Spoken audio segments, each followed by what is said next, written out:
Hey guys, how you doing? It's me, LB. Welcome to the Untitled Tarot. So I feel like I'm supposed to do another lots video for you guys today. But I also feel like I have a bit of a channeled message, and I also feel like I want to throw in a couple cards as well. So we're really just like throwing it all at the wall today, and we're gonna see what sticks. I have two decks. I have the Divine Feather Messenger deck, and I have the Wild Unknown Spirit Animal Oracle deck as well. So I want to pull like a card or two out of each of those. I have a Shufflemancy song. I just have like a kind of, I have a few things going on right now. So I want to kind of flesh it out with you guys. And then we're going to pull some lots in a few minutes. So there's this message that I keep getting about emptying out the vessel. And this is something that's been happening to me in my personal life, and you may resonate with that, is that I feel like I'm tired. Like I feel like I need to rest, like I need to take a few days off, like I need to do all that kind of stuff. But every time I feel like I'm about to like take that break, take that rest, there's another thing coming in for me to do, another message for me to give, a little more love, a little more support, a little more encouragement. And I've been kind of asking him about that. I'm like, I feel like you're telling me to rest, but I also feel like you're telling me to do a bunch of stuff. So like, I'm kind of confused in that. And in that, I keep hearing like emptying out the vessel. So there are still messages, there's still love, there's still encouragement, like there's still things inside of me that like I need to kind of get out, I need to share, I need to do or experience. And in doing that, I will be emptying out my vessel. Even if I'm tired, these extra things, and they do seem to be extra, like the lots video or like the sacred cycling video, I just like these extra things, by releasing them into the world, I'm creating more room in my vessel for new things to be poured into me moving forward. So even if I'm a little bit tired, even if I would rather kind of like be resting, it's worth it because of the good that I'm doing with it, and because of like the double portion of energy, of blessings, of whatever it is that's coming towards me. I don't know what it is. I'll find out when it happens. But in that emptying the vessel, there is this notion of baby and the bathwater, because oftentimes, and I think collective, we all feel like something's coming, something, and we're hoping that it's good, right? Sometimes the higher self is excited, but the body interprets it as like fear and anxiety. So we all kind of feel like something's happening. We're on the brink of a breakthrough. Something's got to give. The dam's got to burst. Like sooner or later, the stagnancy has to break. And I think that we're so conditioned that when something new is coming in, that we have to get rid of everything else, all the people that we know, all of the attachments, anything that we were used to. I think we're really used to that. However, I don't know if that's what we're supposed to be doing, because in emptying the vessel, we might be taking some people, places, or things that still have some time on the clock. There's still some lessons, there's still some growth, there's still some connection or healing or forgiveness. There's still something in there. And so we need to be mindful right now that as we're emptying out our vessels in order to be filled up with new things, that we're not prematurely separating ourselves from people, places, and things that still have like a little bit of time left on the timeline to teach us. And I put on the Shufflemancy for us. And I got that song by 21 Pilots called Tear in My Heart. She's a tear in my heart. I'm a fire. And I was like, tear. And it brought to mind the whole concept of like the wheat and the tear. So I looked it up, and the thing with the wheat and the tear, it's the parable of the tares. And the parable of the tares, or weeds, is a parable of Jesus, which appears in Matthew 13:24-43. The parable relates how servants, eager to pull up weeds, were warned that in doing so, they would root out the wheat as well. And they were told to let both grow together until the harvest. Now, that is interesting to me, because I know there are a couple things in my life that I've been feeling like, that is a tear. Like, I need to get that out of my heart. I need to get that out of my life. That is going to block, interfere with, negatively impact my harvest that I've been working my ass off for, right? But then every time like I go to do it, I get pulled back from it. And I've been wondering why that is. And I'm only sharing this with you because I feel it has to resonate with some of you guys as well. Otherwise, they wouldn't be having me do it as like a channeled message, as like a public video. And I think it's because of that we could unintentionally pull out some of the wheat, pull out some of the harvest by prematurely trying to weed things out, right? And then pull up the roots of the stuff that's actually good. So the main idea right now is slow and steady. Don't make any sudden moves. Don't make any quick decisions. Just like hold space right now. If there's any projects, if there's anything that you need to get out there into the world, get it out there into the world, because it may help people, because we're like really kind of about to cross this kind of collective finish line. Get it out there, share it, start it, do it. But don't prematurely be plucking things out of fear or out of some kind of negative energy or anything like that, because we could unintentionally pull out some good stuff with it. So there might still be some lessons in there that we need. I don't know. But that's what's coming in. And because it's the tear in the heart, it may have to do with like things that are close to your heart or interpersonal relationships or stuff like that. Again, this is a collective message. It's not even a zodiac message. So this is about as general as it gets. And it is a combination of shufflemancy, channeled information, biblical passages, tarot cards, and lots. So I'm really fleshing this out with every form of divination that I have. But I want to be able to flesh things out with you guys. I want to be able to sit here without a message, totally perfect, and just be able to walk it out with you guys. So that's what I've been able to gather between the biblical passage, the shufflemancy, and my channel download. So let's go into a couple cards and let's see what's going on. I do want to pray quickly. Father God, thank you for bringing me and everyone in for this collective message. I ask that you give me wisdom, clarity, and discernment to deliver these messages accurately for everyone's highest of love, light, alignment, and assignment. We praise you, we love you, we thank you always. We give you all the glory and the honor for these messages. To the utmost high, in Jesus' name we pray. Amen. Amen. I feel like a prayer conductor. I'm like, all right, so which one do you want me to do first?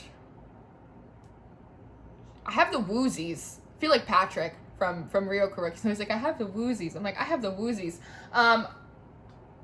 Okay. You want me to use this deck first. So let's go into the Divine Feather Messenger deck. This is 44 birds in it. They all have like an affirmation and the whole kit and caboodle. I don't think I'm not going to read it out of the book because I don't feel like it. But let's see. What do you want me to do? 2 and 2? 2 and 2? The Oriole. I just read it as the Oracle. A new creative venture is on the horizon. See it as a positive change. There's a big contrast there between the black and the orange. Orange talks about that sacral. Whoa, ow, okay, fine. Ow, you don't have to hurt me. And a chickadee. The time is right to release old patterns. You are ready to embrace change. So these are two cards about change. And I think this is something that we're all feeling right now. And the truth is, it's like, I just want to get it over with. So if I just get rid of some of these people, if I just get rid of some of these things, then it's almost the idea that some people, places, or things, those are the things that are your blockages to seeing change come into our lives. And I don't know if that's true. We might be projecting that. We could be projecting that onto certain people, places, and things. That they're the blockage. If I get rid of that thing, then the floodgates will open. I don't think that's true. I think it's not giving enough credit to the will of the divine and divine timing. A new creative venture is on the horizon. See it as a positive change. The time is right to release old patterns and energies. This could be the pattern, though, that I was just talking about, is that in order to get anything new in our lives, we have to cut everyone else off. We have to isolate ourselves. We have to go back to nothing, bare basics, just like basement babies. And I don't know if that's true. I think that was true for a long time, But it feels like that's changing now, to not be so exclusive or excluding of other people or isolating of ourselves. There is something about that. And that might be the old pattern that I always have to go it alone. These people have to go. If someone's like not perfect, if me and someone aren't in perfect alignment all of the time, then they have to get out of my field. They have to get out of my hair. And that might have worked for a really long time. And when you start your spiritual journey, there's so much about releasing toxic patterns and releasing toxic people out of our lives and all that kind of stuff. And then we make our way along our journey, and we're always worrying about our alignment and everyone else's alignment and what's the flow and what's that. But sometimes in that we forget that like we're not perfect, and like we sometimes have like a bad attitude, or we sometimes are being a little bit negative or stubborn, that we're like a little bit off center, and that other people are too. Right? And like, no matter how spiritually aligned you are, like you're gonna come across people that like have a bad day or are going through some shit, and like you might step in some of it, because that's what part of being a human is. The human experience, it's not all like sunshine and rainbows and butterflies, no matter how much you want it to be that way. We can hold those energies, but life is also incredibly uncomfortable, and people are imperfect, and emotions get messy. And if we can't acknowledge that, as also aspects that happen within inside us, right? Then we're always going to be alone. We're always going to be isolated. And that's not what we actually want, because the collective as a whole is kind of lonely too. So it's the idea of, again, you want this harvest, so you got to rip everything and everyone that that's even got like a slight bit of imperfection like out and throw them to the curb. But meanwhile, you might be throwing out some of your harvest with it. It's interesting. I think that's part of the pattern. And a new creative venture is on the horizon. Maybe that is what the creative venture is finding new and creative ways to work with amongst imperfect people. Creativity is messy, right? I mean, we're already 12 minutes in. I don't know how long this video is going to be. But art is messy, right? I mean, if you paint something, if you draw, if you make music, it's like, if you dance, like you're gonna step on some toes, you're gonna get some paint on the floor, like you're gonna get your clothes dirty. Like art in and of itself is incredibly messy, but it's not about the messy process. It's about the magic of the finished product. So there is something in that, and that might be the creative venture, is finding more creative ways and manners in which to deal with each other, to operate as like a spiritual being, but also in an incredibly imperfect world with other flawed individuals, and not be so defensive against that, when that level of defensiveness may actually be against our own interests. Perhaps. Now, when I pulled this deck out, I saw the camel card come out, and it was up, right? And then I put the deck down, and when I picked it back up, it was in reverse. And camels, for me, they always talk about journeys, but they talk about resources. They fill up their hump, right? And okay, thank you. I see what you're doing. So camels, normally they live in like the desert, right? It's like they don't live in like a really prosperous climate. And a lot of us have been in seasons that have been pretty lean, right? It's been tight on community. It's been tight on money. It's been tight on energy. It's not just me. I know it's a lot of you guys too.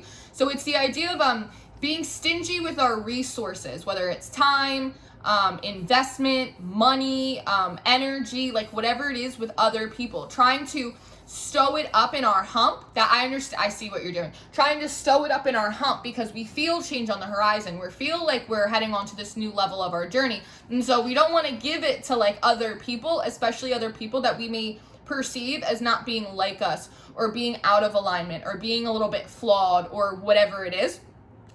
And so the instinct is to just keep piling things up in our humps, right? So that way we can make the voyage, we can make the journey when it finally comes in. But we're being guided to pour out this hump. Release the resources, release the kraken, release the love, the support, the encouragement, the money, the whatever it is, right?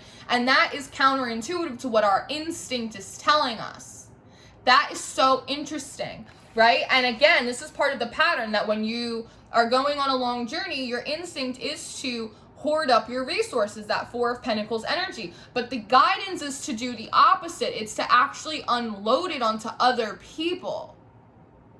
And some of these people, again, they may be a little squirrely. They may be a little imperfect. They may not be totally in alignment or in alignment with us. And those are the people that we're being guided to like give to and serve and be generous with and be forgiving of and all of that kind of stuff. And it's the people that don't feel like they're the ones coming on the journey with us. So again, it feels counterintuitive, but it's what we're being asked to do. And this is part of this emptying of the vessel kind of thing. And perhaps by unloading some of these resources, whatever they may be, it could just be time, right? But unloading this water out of our humps into some of these things that initially look like weeds. I see what you're doing, because sometimes when you grow things, when they first sprig up, they look like weeds. But if you water them and you give them a little bit of time, you'll actually realize that they're flowers. You'll actually realize that it's a crop, it's a vegetable, it's something that holds value. So that may be part of it, is that even though it feels counterintuitive, it feels like it's against our own instinct to kind of brace ourselves, rest, hold on to our resources before this journey comes in, and separate ourselves from anything that doesn't feel like it's like us or going where we're going. By actually pouring them out into the environment, what we're actually doing is watering things that might look like weeds, but might actually be flowers, may actually be part of the harvest, and may actually come with us on the leg of the journey into the new season. But maybe they have been underwatered, and maybe that is why they're out of alignment. Maybe they haven't been able to nurture themselves. Maybe they haven't been, I see what you're doing. Maybe they haven't been in environments that were nurturing. Maybe they haven't been around people that were encouraging of them. Like the whole kind of thing. And this is like the stop. This is the divine asking us to humble ourselves and do something that is the right thing to do, even if it feels counterintuitive to our own progression. It's the divine saying, no, like, we'll take care of you, like, we'll get you where you need to go, but we're trying to work through you to pour out onto other people, so that way they can spring up as a harvest, they can spring up as a flower or a crop before the new journey starts. That way they can come too. It's like the baby in the bath. What we're doing, the baby in the bath water, but they're trying to go no child left behind. I understand. Man, my head hurts. I went from having the woozies and now my head hurts. I see what's happening here. Do you want me to get another one of these? They go, not really. Hawk, divine messenger. Hawks for me talk a lot about justice. They talk a lot about prophecy as well. With the rabbit, I've been seeing rabbits like a mother.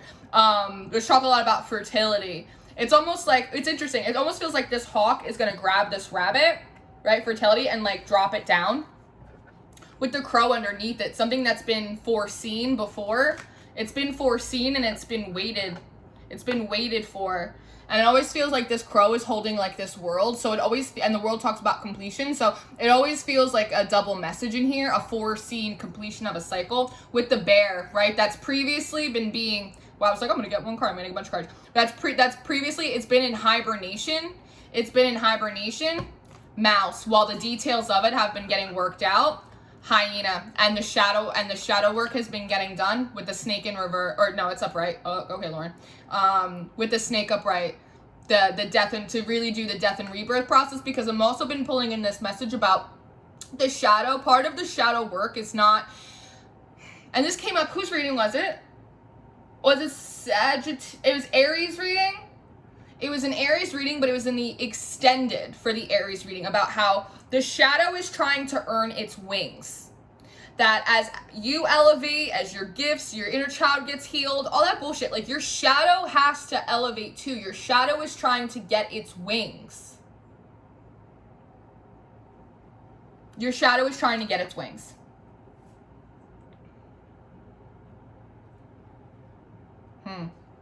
The otter, playfulness, community, and the peacock, personal expression. That mixing your energy with other people's energies, even if their energies feel out of alignment, it's also about you being able to maintain your own attitudes, maintain your own alignments, regardless of who is out of alignment in your environment. And recognize that sometimes you are the misalignment in the environment. Sometimes it's your attitude. Sometimes it's your perceptions or your projections. And to have empathy for other people and not see them as weeds that need to get rooted out, because sometimes you may appear to be the weed in the situation, but people are still watering you.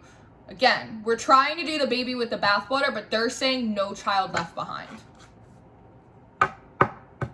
Wild. So I'm gonna pull out the lots board. Actually, I almost feel this is like a complete message. But I'm gonna pull out the lots board because I wanna roll a few and I wanna see what comes out. Okay. All right. See you soon. Okay. So let's see. I have my board. Let's see if there's anything else in this message that they want us to find out. So I have all my lots in here. This is a funny angle. I feel like one of those tarot readers that never shows their face.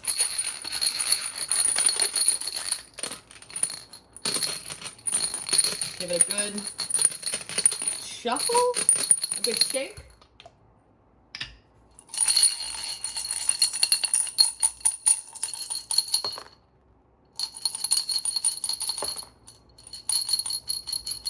Okay, that's it.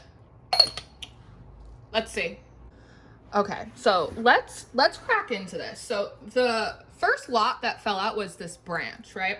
This is a bit of an olive branch. It's got a little bit of like a cyclical energy ending. Some of them can be avoided. Some of them can't. They're just part of the natural process, but it's going from the ancestral realm into the external realm. It's not going internal. It's going literally being channeled and guided from the ancestors through the divine back into us in the airspace, right? So it's this message, again, to extend these olive branches, to continue to pour out onto people, places, and things that for us seem like they're weeds. It seems like they're not going to add to our future harvest and they're not going to come with us, but they actually might be, because it's falling right after this waxing crescent, which talks about really setting intentions.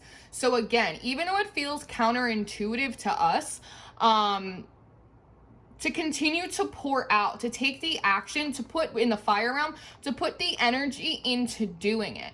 Now, what really kind of like screwed me up when this fell out was the fact that this looks like a rune that Rob and Remy had just pulled. I love that I was like, I don't really do the runes. Like, they don't really sing to me. And then the rune pops out. And it's the Nadids.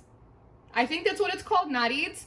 And just, it looks just like it, and it really screwed me up. I was like, holy shit. So that is like a rune of like need or distress. It's a development of magical will, understanding the dynamic force, of resistance in the process of creating. So again, we're resisting, extending these olive branches, to continuing to pour time, energy, and resources into people and places and things, because we're assuming that they're not coming with us.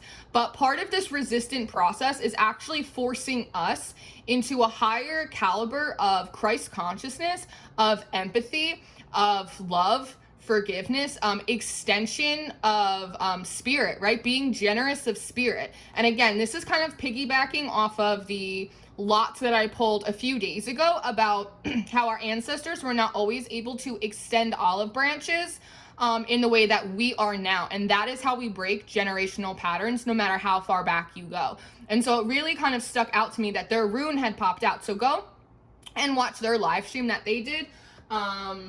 Because that is really interesting to me. Like, we already feel, and again, it's the external realm. We already feel like we're lacking. We already feel like we're in a bit of distress, we already feel like we're meeting a lot of resistance. And we're assuming that some of these people, places, and things are just adding on to it, or that they may be the cause of the resistance. But in actuality, what is actually happening is that we're in a creative process. Just like I was saying before, art is messy. You're gonna get some paint on the floor. You're gonna pop a few strings on your guitar. However, it's about the final product. It's about the magic of the final piece, not the mess that it takes to create it. And so that is why we're being pushed and stretched to extend these olive branches, because the second lot that fell out was this seashell. And this talks about birth and resurrection, and it talks about like kind of peace coming in and good fortune and all of that kind of stuff. And it's falling right in between this full moon completion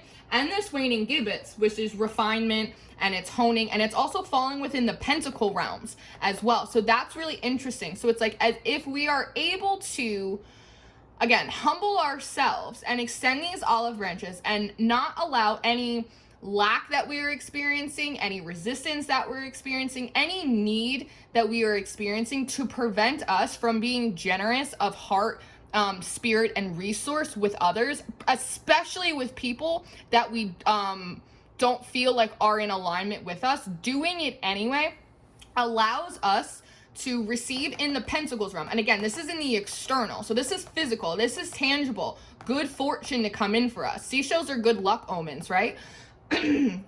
And because it's falling near the full moon, which talks about completion, but it's falling in the southern hemisphere, which for me, when I think of the southern hemisphere, I think of like being closer to the equator. I think of it as a respite. I think of it as a vacation, right? So if it's like, that's what we feel like we want to do right now. We feel like we want to rest. We feel like we want to recover, recoup some lost energy, whatever it is. But in this process of continuing to pour out, even though we feel like we're already in need, that actually brings in the real rest. That actually brings in the real recovery. That actually brings in the real kind of like vacation time. And there are physical, again, pentacles, earth energy, physical, tangible benefits to it. So this may be even like a little uptick in resources as well to make it easier for us to take the time we need to rest and recharge. This is a test. That's what this is. This is 110% a test. Will you give, will you be generous with people that you may or may not like when you already don't have enough for yourself? Are you still going to be generous? Because that says a lot about our character and our integrity as people. And if we're able to pass this test, then we actually get blessed with the rest that we're so desperately trying to obtain right now, right? Good fortune, things moving easier for us. And it's interesting to me that being so close to the full moon right here, the next full moon is on the 24th, and it's in Aquarius, and Aquarius rules the 11th house of friendships and communities. Do you see what I'm saying right now? This is a test. We have to get through this, even though we don't feel like we have a pot to piss in. We absolutely do. We have enough, even if it's just a generosity of the spirit, to do that. And if we are able to do that, if we are able to stretch ourselves and see the creation occurring within the resistant process, then we are actually gifted with real rest, recovery, a little bit of a respite, good fortune coming in by the full moon, because that lesson will have been completed by this 11th house transit. Now, the last lot that came out was this pink stone right after the new moon. This pink stone, it talks a lot about love. It's very much of like a 6 of cups, a 3 of cups card. It talks about sentimentality and family and sweet beginnings, loyalty, faith, friendship, like all of that. It's like the 3 of cups and the 6 of cups kind of all wrapped in together. And it was interesting to me because if this is the full moon in Aquarius coming up on the 24th, then that means this is the new moon on August 8th. August 8th is also the peak energetic point in Lion's Gate. This is interesting, and I felt very inclined that I actually counted all of these dots, and this pink stone lands on the 8th dot right after this new moon, right? So that is really interesting. So if we're able to pass this test, then we'll actually be blessed with this rest. The cycle, it all starts to change for us. The wheels start moving by this full moon. And then come the new moon on August 8th, on the 8th dot, the peak of Lionsgate, which is a portal energy. This is in the ancestral realm, and it's moving in towards the divine realm. So this is actually, I think, Us actually unlocking a new aspect, a new element of our ancestral inheritance. Our ancestors used to work and they used to toil and they built up good karma, things that they sowed into and were not able to reap in their lifetimes. There are things, part of your spiritual inheritance is also stuff that you sowed into in former lives, that you sowed into in this life that you have yet to been able to reap or you weren't able to reap in past life. And this is basically like a deposit of spiritual inheritance, a deposit of love, support. Likely part of that harvest is the community aspect that we decided not to weed out and instead to water. So that is fascinating to me. If we pass this test, we actually do get a break to recharge. The wheel starts turning for us by the full moon. And come the new moon, on the 8th, the peak of Lionsgate, we unlock a new level of ancestral abundance that comes in for us that we'll get to enjoy. And not just that, but that is the double for our trouble, because not only do we get to unlock that, but we also were able to grow throughout this resistant process into better, more integral and moral aspects of ourselves, right? And also keep aspects of our community that previously we thought we had to get rid of. So that's a message for y'all, like that, and for me, is for us. That's wild how that all came through between the channeled message, the shufflemancy, the scripture, the cards, the lots, the rune that Robin Ream just did, the astrology with the Lionsgate. I mean, I'm a little bit blown to smithereens right now, honestly. I mean, again, do you know the thing is, it's so funny, is that I was really tired. Like, I did a little bit of work today, and I was like, you know what, I'm tired. I'm gonna be done for the day. And they said, no, Lauren, like, we want you to do this. And I was like, y'all really be stretching me. You really be stretching me. And that's when they said, empty out the vessel, pour out the vessel. And I was like, okay, and I get it. Like, I see why, because this is, like, the way this has come together, it was messy as all hell, but the final product of this message is like really beautiful, and it's really important. So between now and the full moon, get your shit together, so that way come the peak of Lionsgate, this new moon in Leo, right? And Leo rules the 5th house, which is of pleasures, right? Do you understand that if we're able to do that, then like shit's gonna get real good. So that's what I got for you guys. I feel like I'm having a little mini heart attack the way that all just came together, but I feel exuberant. It's exciting. So this is another episode of Lauren's Lots. I hope you guys enjoyed it. If you guys are enjoying these, let me know. If you like the combination of like the channeled message and the shufflemancy and the cards and this, if you like me kind of throwing everything at the wall and seeing what stick, if you like this approach as opposed to the last one I did, let me know, and I can incorporate some more of these elements in moving forward. But I love you guys. You stay prayed up, you stay blessed, you stay sweet, and I will see you next time. Goodbye.